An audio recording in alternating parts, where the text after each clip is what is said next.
everybody. David Donaldson here without my sidekick, Joe Martin, today. And I am going to be talking to the director of Teamerage from Keller Williams International, Michael Ward. Michael, thanks for joining the podcast today.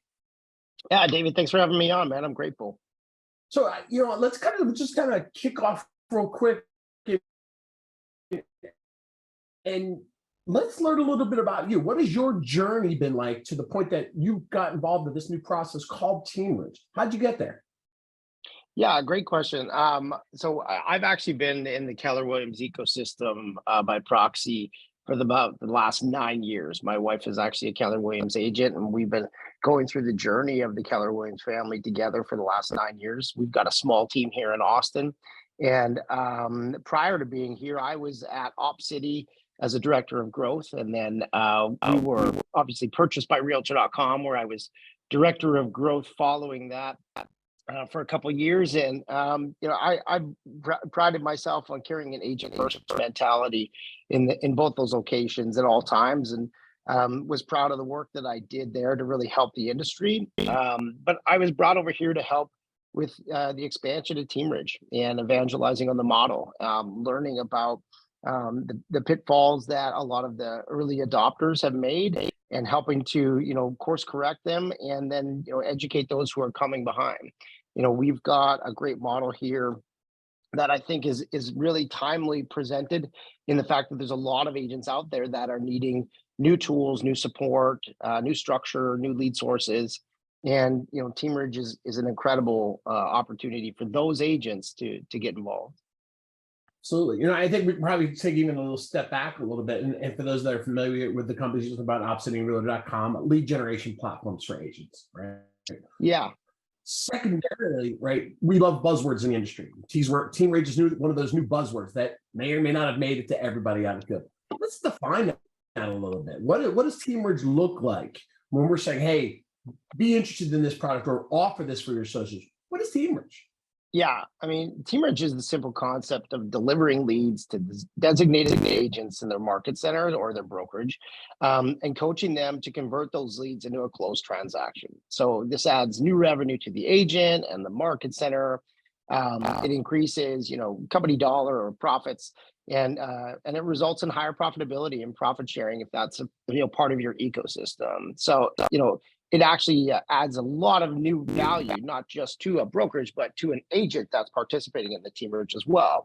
I always like to think that the great thing about Teamerage is it gives you the capability to drive new incremental revenue to those agents and give them more at bats, right? Bring more leads to their doorstep, but the delivery system is through the brokerage itself. The funny thing is, it's not a model that's like astoundingly, wow, how did you finally come up? This was done back in the day. Multiple brokerages have done this for years. The industry shifted. It was very focused heavily on teams, and now it's kind of taken a sway in the other direction again. And I think that it's a great way to drive new incremental revenue for a lot of brokerages, but for those agents as well. We see data that only 8% of agents are going to do over 4 transactions this year across the industry, and 92% of agents aren't. That's a problem that needs to be solved and supported. And I think, the great thing is that Teamerage can be a big solution for that for a lot of agents. So in summary, right, so you're right. So when you think back to the beginning, right, brokerages were smaller independent models, and they were in partnership with the agents, and they probably lead generators, and agents had an expectation for them. We evolved to build businesses, solo agents, and even teams to say, hey, I'm out there. And we have taught agents, like our brokerage, our model had always been build your business, right? Don't pay for pay-per-click advertising. So this is a little bit of a different for those that have been around a little while, but we've recognized that, hey, we're not saying don't focus on your sphere, right? Don't reach out and talk to the people that are in your world. This is just another tool that, hey, maybe this isn't something you've been the best at online lead generation, and there may be strength in partnering with somebody, in this case, a brokerage or a market center, to help you with that. That's what I'm hearing you say? Yeah, and the great thing is that Teamerage is it helps the market center and independent agents with that are involved in a teamerage. The great thing is you get all the benefits of the team, right? The coaching, the support, the lead opportunities, but you get to keep your independent status, right? So it allows those who may not feel like they're a great fit for a team to find a house, so to speak, within that independent status and that brokerage. And yeah, absolutely. I think that it's a great way for those who need more at bats, right? Always work your sphere, never change that. We have something here called the 201 Club that we always encourage all agents to achieve, right? And the goal there is just having over 201 people in your database. But I think, as an industry, you should always be circle prospecting. You should always be adding to your sphere, and that should never change. Teamerage is concurrent. There's two buckets. There's what you receive from the lead generation that comes from the market center, and then there's your own bucket that you will always be coached to always grow and achieve. Yeah, and I think that's a really important aspect. Look, we could just blame technology. We could take the world in the fast-paced mode that we're in. We joke about the easy button has become a challenge for a lot of people because they have to think should be really easy in running a business in real estate. And the truth is, it's really, really hard, right? And we're seeing changes and downward pressure in the industry happening right now, right? People think about while the reason we're there is different, the end result is similar. Our agents are struggling, right? So for those of that have always done lead generation, they may see their business down. This is just a value add to those, right? Yeah, massive value add. Think of it this way too. Whether you're using an aggregator or you're self prospecting and building your own sphere, the opportunity to have the brokerage be, driving potentially Facebook ads on their own that are, have really defined calls to action that are to a specific persona that maybe you really thrive in. Maybe it's first time home buyers. Maybe it's people that are downsizing. And so now with that, handoff, that warm transfer, and most of these teamerages are actually setting the appointment for the agent as well. So now the agent just needs to show up and do what they do best, which is drive value for that relationship, right? And the cool thing is now every time that those agents close that deal, that's a new injection into their sphere. And if they're doing an exceptional job, which we anticipate a lot of these agents will, there's the referrals that come off of all of that. So it's an injection into your sphere that never would have been achieved before, coming from a source that you trust, which is where you hang your hat, your brokerage. And then you then use that reciprocity and that symbiotic relationship to grow your sphere organically, right? We often think too that as agents in the industry, there's so many that believe that they've seen it all and done it all. It's never a bad time to come back into your brokerage and start to learn again, learn the basics, sign up for education, get coaching, and allow that coaching to then drive these new leads into a place that results in close one transactions. So you're not a statistic of the under 4 transactions this year. Break that statistical mold through a teamerage model. So, I think some of the biggest difference to this is, I think if you, besides the indies, that kind of where this came from and our team dynamic of what we've encouraged people to build. I think when you talk, it still allows somebody to be an independent agent from not having to join a team. And I think that's kind of a lot of things that are missing on a lot of people. And even the teams benefit. Hey, why we're doing this now for us? Why our brokerages or other teams? And I think there's a lack of understanding of the value, how that can be win-win for teams and independent on out there, even in a slower market. It just allows us to capture more collectively. So how do you have that conversation with the team or the individual agent of saying you don't have to have it either way? It's similar but different. Yeah. So you cut out there, Dave. Can you ask that question again there? Basically, in a nutshell, if you're talking to an agent and they want to clearly understand, how is this different from me joining a team? Well, why wouldn't I join a team, and why would I do this, and how's the value there for me as an individual? Yeah, I think there's a few different ways. Number one, I think the ability to be in a teamerage ecosystem and then choose to leave that ecosystem is very viable at any time, right? And that's similar to teams.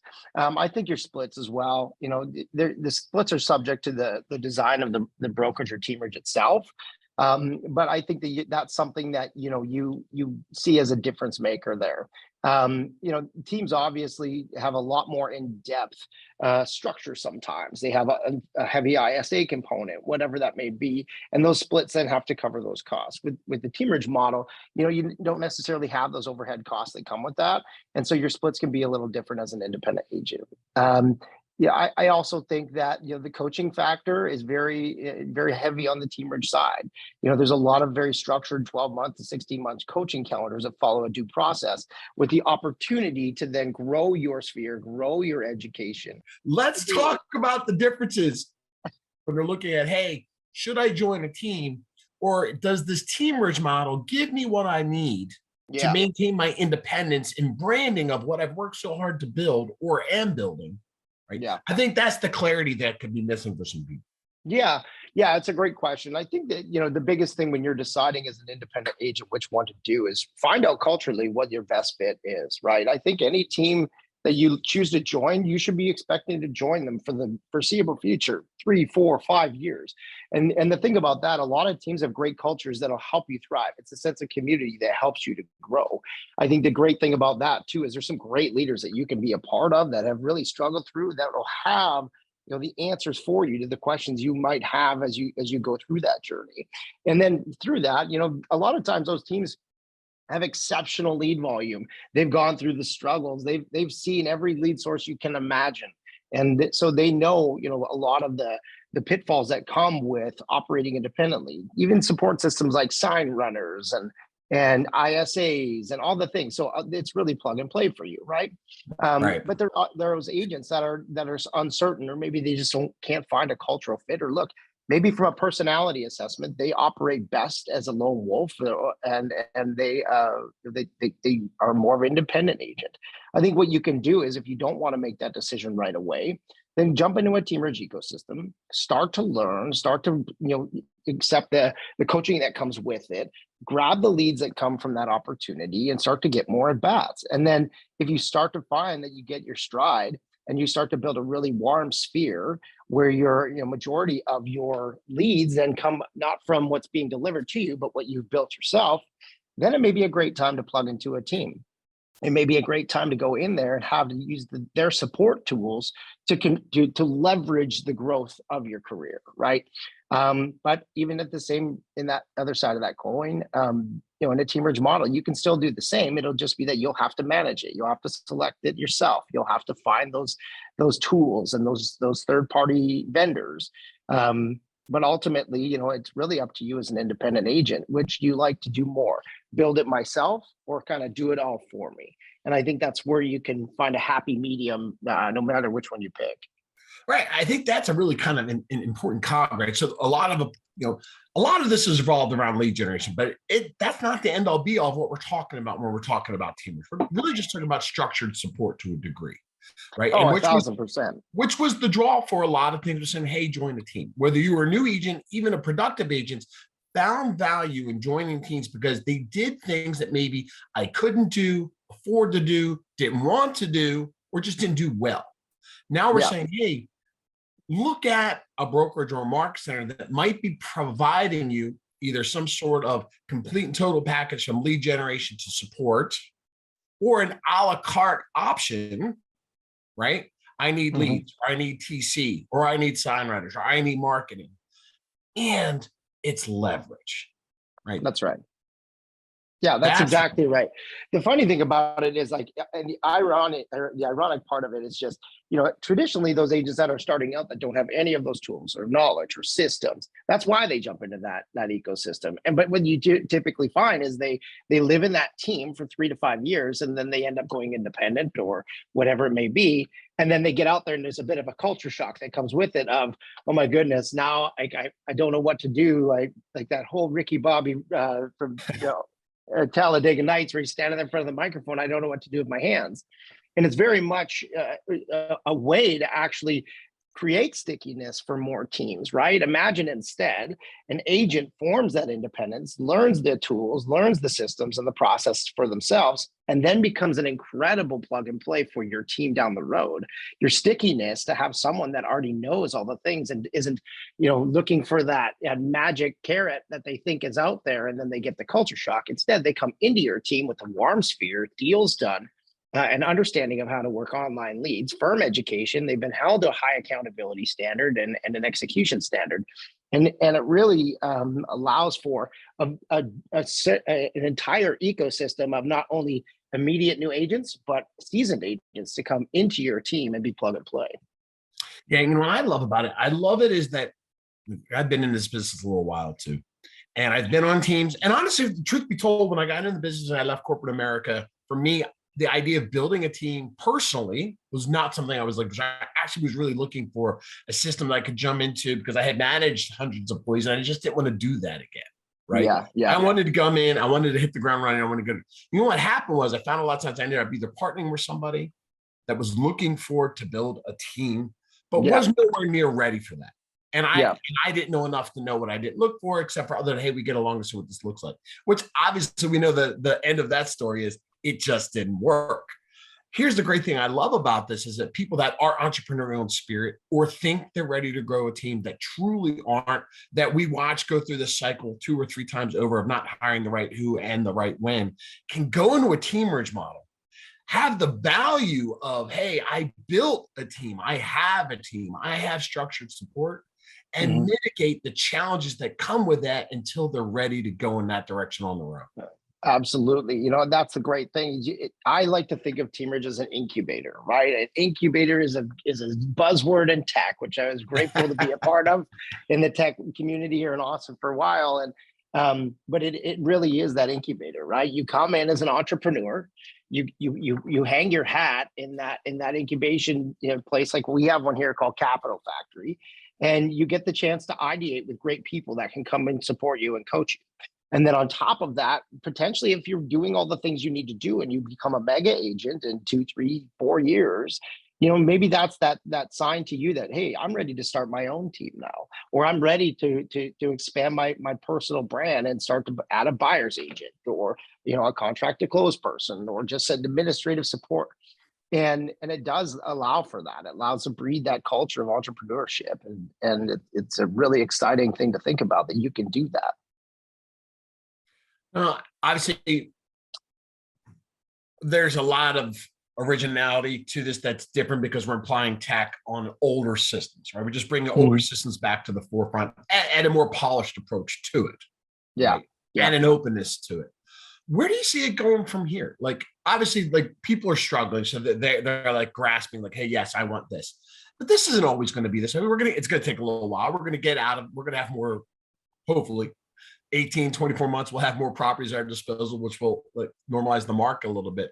But where do you see this going from now?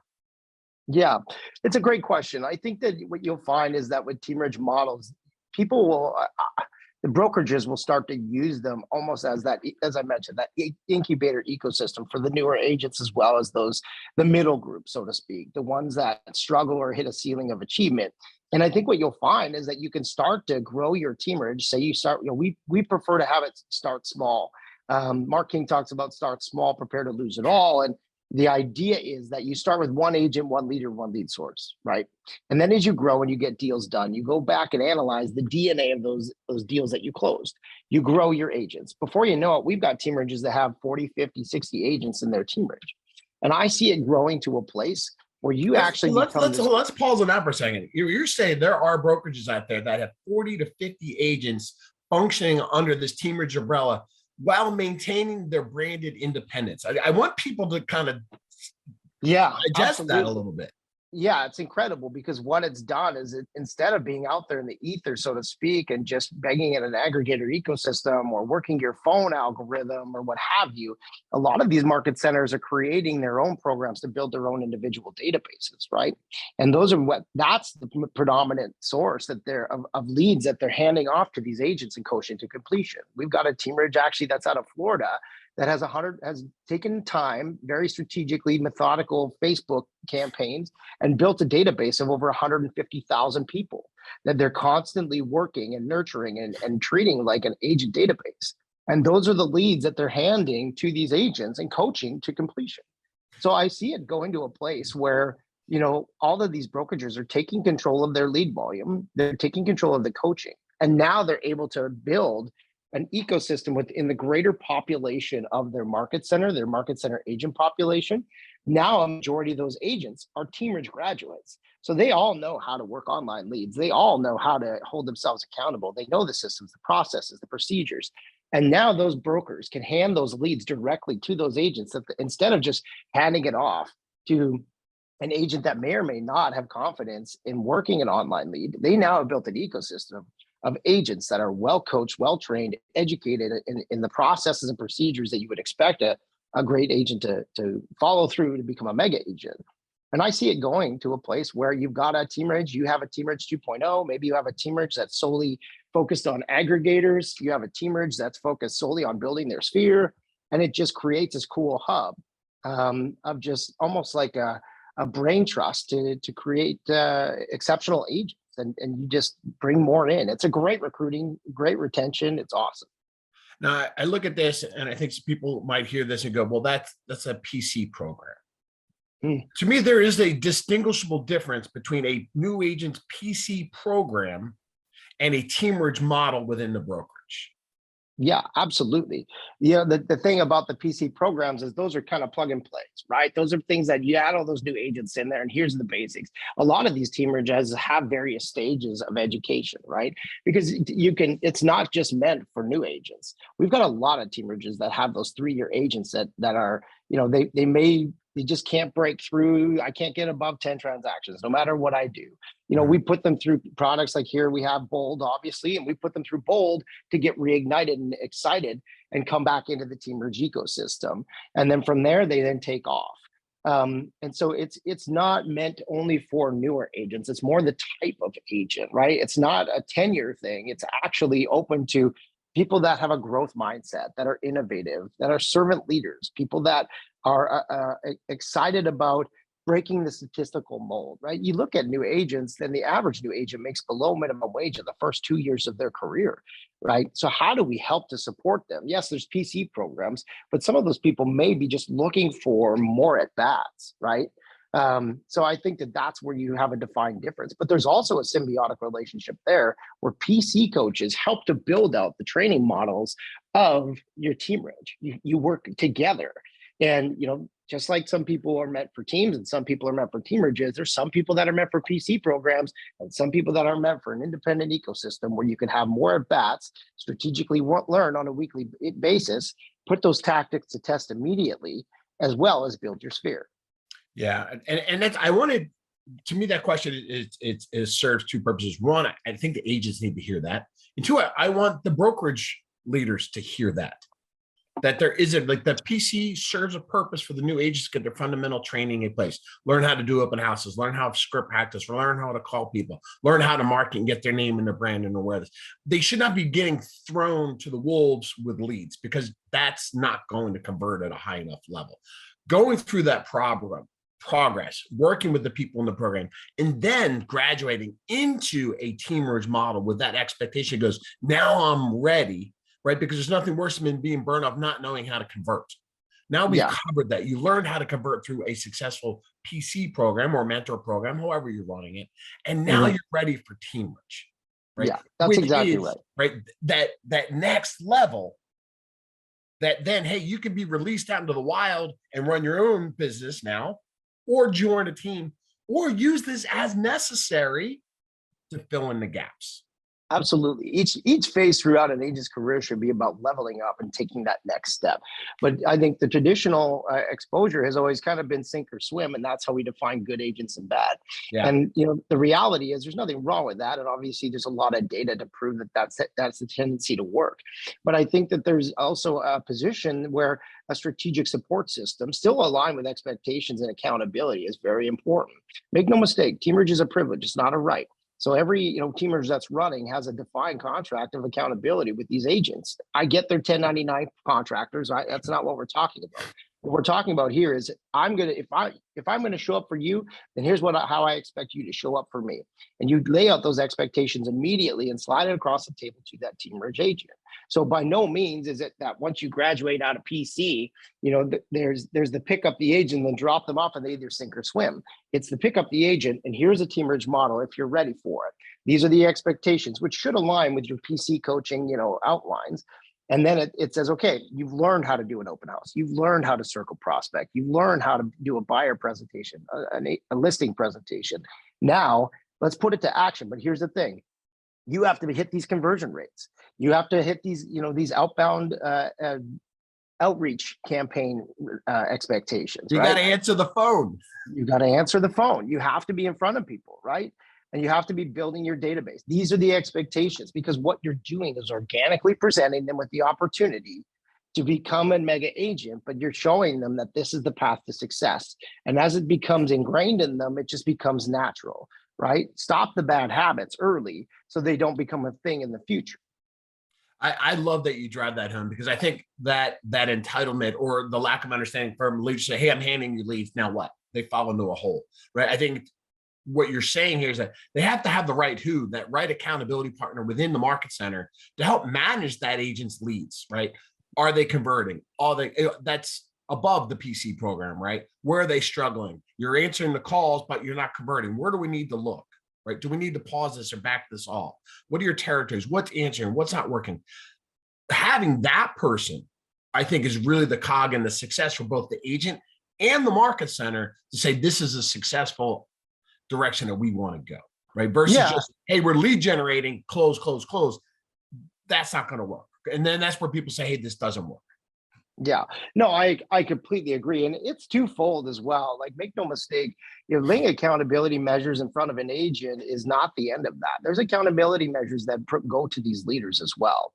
And there's just as many stale agents, there are stale leaders. And I think that Teamerage presents the opportunity to hold your leaders accountable, right? If your goal is to build out a future $1 million inclusion in your brokerage through the Teamerage model, you need leaders that are going to be servant leaders, that are going to show up, that are going to hold agents accountable. There's none of this, hey guys, no script practice today, or hey, you did 20 dials, that's good enough for me. You're connecting with them and you're asking, why didn't you move this lead through? What is the status of this? I noticed that you took 5 leads, but you only actually worked 2. No cherry picking, no bad habits. There's no mentality of these leads are bad. These are the type of leaders you need. And so it's just as much of an ecosystem to drive new leadership to be great leaders as it is to drive great agents to become exceptional agents. Well, listen, Michael, I appreciate your time. I love this topic. I love what it can be for the agents and for the brokerages, market centers that are out there. I'm excited to see this continue to grow. And I'm excited to see the questions that are stemmed from this conversations where the agents can look for more, ask for more, and so can the market centers, because I agree with you on the aspect of just because they're 1099s doesn't mean that you don't have an expectations for them to perform with what we're willing to help them do. Absolutely. Yeah, no, I'm grateful, David. I think that more conversations like this need to be held. I think that we need to start eliminating the ambiguity of what is Teamerage. There's tons of people saying, oh, I'm running a Teamerage, or I'm doing this, or I'm doing that. I think it's really important that as an industry, we get together and talk about how this changes the future for all agents and brokerages. It's better for everybody. Well, listen, thank you. Thanks for joining us today, everybody. Another episode of Entrepreneurial Impact. Let's see how the Teamerage model takes hold. And Mike, maybe we'll revisit this in a bit. Yeah, I'd love to check in 6 to 12 months and see if the ecosystem's changed, man. All right, take care.